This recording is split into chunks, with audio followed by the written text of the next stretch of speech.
क्या बताऊँ, आया था इसलिए कि हुजूर की कोई करामत देखूंगा तो मुरीद हो जाऊंगा। हुजूर की मैंने कोई करामत ही नहीं देखी, इसलिए आज वापस जा रहा हूँ। तो सरकार जुनैद बगदादी रज़ी अल्लाह तआला अन्हु ने इरशाद फरमाया कि तुमने मेरी कोई करामत नहीं देखी, लेकिन तुम ये बताओ कि तुमने मेरा कोई काम नबी के शरीयत के खिलाफ देखा है? हुजूर की तो ऐसा नहीं देखा तुमने, तो यही तो सबसे बड़ी करामत है। और अल्लाह के महबूब बंदों की एक पहचान ये भी है कि जब उनकी सोहबत में आप बैठेंगे तो कुछ ना कुछ दिल पर असर होगा।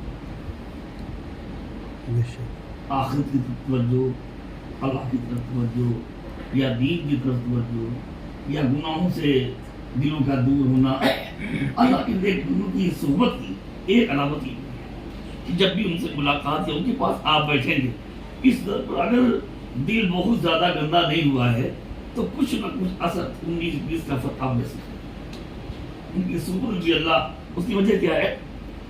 इस गुनाहगार ने पढ़ा यह है कि अल्लाह तबारक व तआला के नेक बंदे जहाँ पर मौजूद होते हैं, एक हदीस पाक है, इंदा ज़िक्र सालिहीन तंज़िलुर रहमा, जहाँ अल्लाह के नेक बंदों का तज़किरा होता है वहाँ अल्लाह की रहमत का नुज़ूल होता है।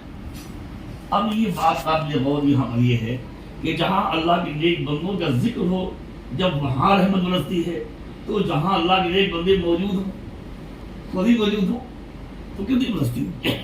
तो उनकी सोहबत में जब बैठेंगे तो कुछ ना कुछ असर दीन की तरफ तवज्जो, या उतनी देर गुनाहों की तरफ से दिल की दूरी, ये चीज़ें इसकी मिसाल है।